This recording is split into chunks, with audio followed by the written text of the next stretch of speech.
We ordered 1 million emergency doses. We hope that by February could have the first round of vaccinations. Anytime we can start vaccinations for COVID-19. The vaccines will start with frontliners, healthcare personnel, those working in treatment centers, in the ICUs, people with comorbidities, diabetes, cancer, HIV, and other diseases that generally reduce the immune system, plus those with age above 65.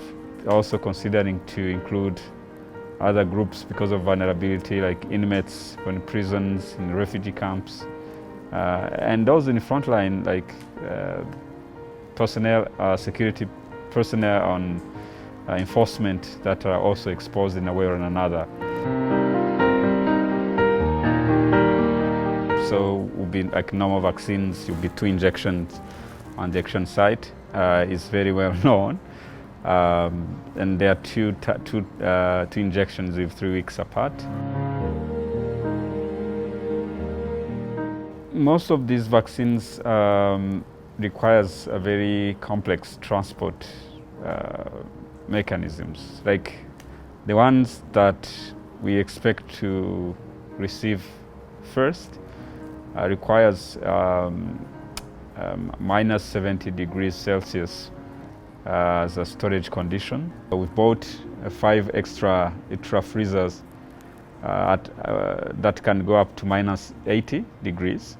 And we bought even small containers that can move vaccines from these ultra-cold freezers into district for a day or for a week if you are in a vaccination routine.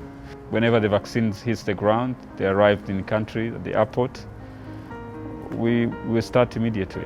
The other element in this vaccination plan is people who know where to inject. You don't want someone to inject you a vaccine in the wrong place.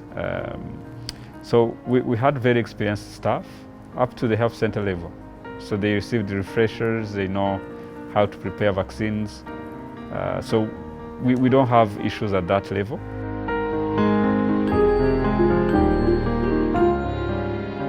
If you go through this COVAX facility, for 1 dose that had been indicated like closer to $19, if you go through this facility, you get it less than half.